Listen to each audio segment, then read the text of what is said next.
It's time now for the latest in local news. In the news, the race for Georgia's top office is wide open in the year 2026, as current Governor Brian Kemp is constitutionally prohibited from seeking a third term. This week, Democratic U.S. Representative Lucy McBath, who has represented Northern Metro Atlanta Congressional District in Washington since 2019, has filed paperwork to form an exploratory committee for governor. Political analysts see the race for governor in 2026 in the state of Georgia wide open, with Kemp leaving the governor's mansion. Republican Attorney General Chris Carr has already launched his campaign for the office, but political opponents see it being a wide open race. They state Lieutenant Governor Burt Jones and Secretary of State Brad Raffensperger are widely rumored to make a run for governor as well. Forming an exploratory committee would allow McBath to hire staff and raise money for a potential campaign for governor. She released a statement saying Georgians deserve a governor who understands what's at stake because they have lived it. As a mom and breast cancer survivor, I've seen firsthand how regular people are too often left out of the political process.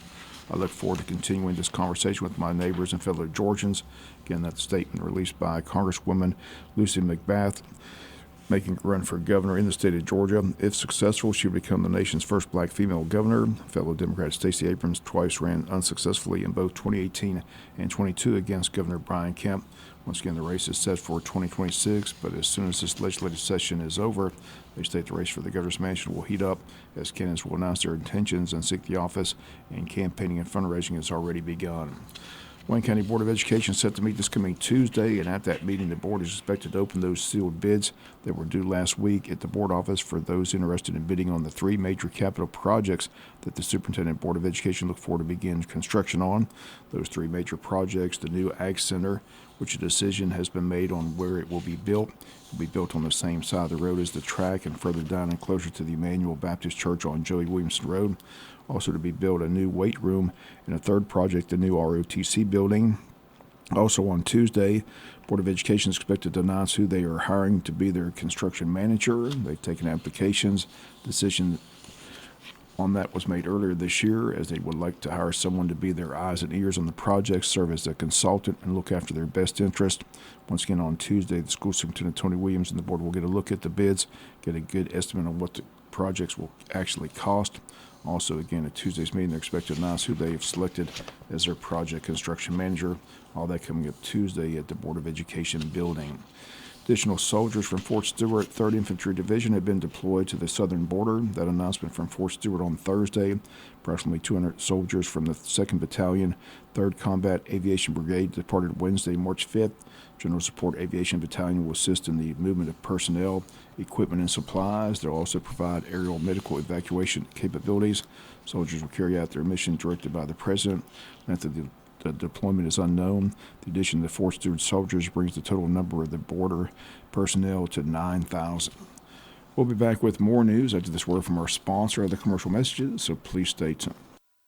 This past Wednesday in the city of Screven, Georgia, Georgia State Deputy Commissioner of Fire Safety Tony Pritchett paid a visit to meet with Mayor Jason Weaver and firefighters and discuss the city's ISO rating and ISO ratings in general, as the mayor of Screven has been in Atlanta talking with legislators as trying to get the ISO ratings eliminated altogether in the state of Georgia. WIFO-FM invited to Screven Wednesday. He had a chance to talk with the Commissioner of Fire Safety Tony Pritchett to explain the purpose of Wednesday's visit. Deputy Commissioner of Safety Fire Tony Pritchett here in Screven with the meeting with the mayor. A lot of concern about the ISO ratings, how they're determined, things like that. So tell us the purpose of the meeting first of all. Yes, well, first of all, I appreciate the invite to come down and visit the city of Screven and kind of understand the situations that you guys have going on. And it's very concerning, with the ISO rating being what it is, especially with you guys having a functional fire department here. So the purpose of this meeting is for me to be here to kind of understand and get a boots on the ground, eyes on the situation, evaluation of what's what here. Not only am I the Deputy Commissioner of Safety Fire, I also serve as the Chairman of the Georgia Firefighter Standards and Training Council, which we're pretty much the two most direct agencies that would deal with the fire departments in this situation. So, I'm here to hear what the concerns are, and see what the factors are here, so we can, go back to the table and look at see what some possibilities might be, that we can do in state government, embrace our legislators, and hopefully work on a solution that's going to do what makes sense for small town Georgia. As you mentioned, what works in Atlanta doesn't work for small town Georgia. You mentioned you've been involved in small town fire chief, so you understand it's a total different situation than it is in Atlanta. That's exactly right. And for so long, in the fire service for a long time, there was an expectation that, everybody should be trained to that highest level, like you're running in and out of skyscrapers every day and everything else. But that's just not the real picture outside of the metro area.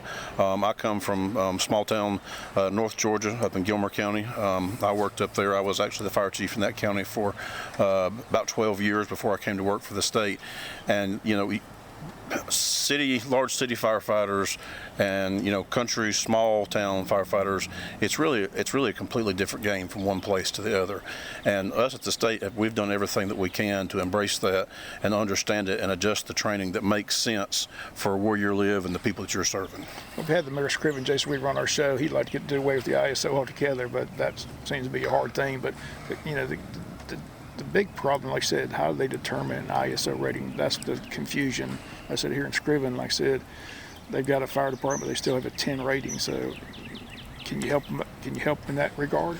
Well, I think what we're going to do is we do have an ISO appeals process in our office to where a jurisdiction can bring the concern to us, and we can review it and determine if there's anything that the Department of Insurance and Safety Fire can do to embrace the insurance companies and, hopefully get some relief and the ISO and get some relief.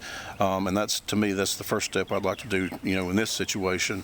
But again, I do think that there's a huge space for us to begin talking about what other solutions would make sense for public protection classification ratings in small town Georgia, because sometimes what ISO does, it's just a big box thing. It's a one size fits all program, and that's just not feasible. Just like we talked about, City of Atlanta to everywhere else. So, we're going to be looking at some things. We're going to be engaging our legislators, and our office is going to, try and see if we can come up with some solutions to help get some relief to small town Georgia. Again, it's a pleasure to meet you. As I told you before when you got here, thank your press secretary for getting back with us on that structure fire that took place in Jesup. I sure do appreciate it. Absolutely, and we're glad to come down here and do whatever we can to help. And please don't hesitate to contact our office anytime.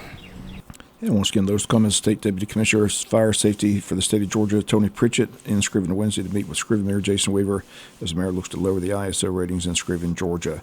We'll be back with some final news notes after this word from our sponsor or the commercial messages, so please stay tuned. Final notes in the news: City of Jesup Commissioners, Mayor, City Manager getting ready for their retreat. The dates of their retreat, Friday and Saturday, March 21st and 22nd. It's going to take place at City Hall. Each day, the time from 9 a.m. to 3:30. City says they plan to meet with department heads and discuss their upcoming city budget and other topics that will be on their agenda. Once again, they're staying local for the retreat. It's going to take place at City Hall. Again, the dates Friday and Saturday, March 21st and 22nd. Wayne County Historical Society will meet this coming Thursday, March 13th at Captain Joe's Seafood Restaurant. Program for the evening, Old Time Jesup, historic homes and the people who lived in them. It'll be presented by society members Melvin Murphy and Janet Royal. Meeting begins at 7 p.m. Dutch Street Meal precedes the meeting at 5:45. Guests are welcome to join and members are encouraged to attend. The annual Peaches to Beaches set for Friday and Saturday, March 14th and 15th, 8 a.m. to 6 p.m. Official site locations in Wayne County, Odom Rec Center, Coastal Pines Technical College, at 84 Liquidators in Gardai. Again, applications are online at www.jesupgeorgia.gov and www.peachestobeaches.com. You can also stop by both Odom City Hall and Jesup City Hall to pick up an application. If you need more information, call Odom City Hall at 912-586-2211 or Jesup City Hall at 912-427-1313. That'll do it for the latest in local news. Sports comes your way in a few minutes. Bob Morgan, have a great day.